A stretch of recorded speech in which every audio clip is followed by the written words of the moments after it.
രാവിലെ എഴുന്നേറ്റ് സ്വിമ്മിങ്ങിന് പോയി കേട്ടോ.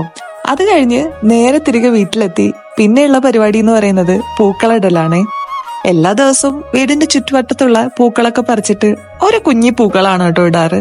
ചില ദിവസങ്ങളില് പുറത്തുനിന്ന് പൂ വാങ്ങിക്കും. അന്ന് നല്ല വിപുലമായിട്ട് പൂക്കൾ ഇടാറുണ്ട് കേട്ടോ. പണ്ടൊക്കെ വീടിന്റെ ചുറ്റുവട്ടത്തായിട്ട് ഒരുപാട് പൂക്കൾ ഉണ്ടായിരുന്നേ. ഇപ്പൊ ആണെങ്കില് വളരെ കുറവാണ് കേട്ടോ.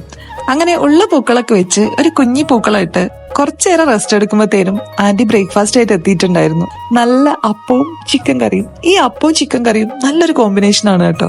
അത് കഴിഞ്ഞ് പിന്നെ നമ്മുടെ കശുവണ്ടി ഇല്ലേ, അതൊന്ന് ചുട്ടെടുക്കേണ്ട കുറച്ച് പരിപാടിയിലായിരുന്നു. ഞങ്ങൾ എപ്പോ നാട്ടിൽ വരുമ്പോഴും ആന്റിയാണ് ഞങ്ങൾക്ക് എപ്പോഴും ഇതൊക്കെ സെറ്റ് ചെയ്ത് തരാറ് കേട്ടോ. കഴിക്കാൻ ഭയങ്കര ഈസി ആണെങ്കിലും ആ പരുവത്തിൽ അതിനെ ആക്കിയെടുക്കാൻ കുറച്ച് കഷ്ടപ്പാട് തന്നെയാണ് കേട്ടോ. എന്നാലും ഇതിങ്ങനെ ഫ്രഷ് ആയിട്ട് കഴിക്കുമ്പോൾ ഭയങ്കര ടേസ്റ്റ് ആണ്. അത് കഴിഞ്ഞ് ടെറസിലിറങ്ങി അവിടെ ഒരു കിളിക്കൂടൊക്കെ നോക്കി കുറച്ചു നേരം നിന്നു.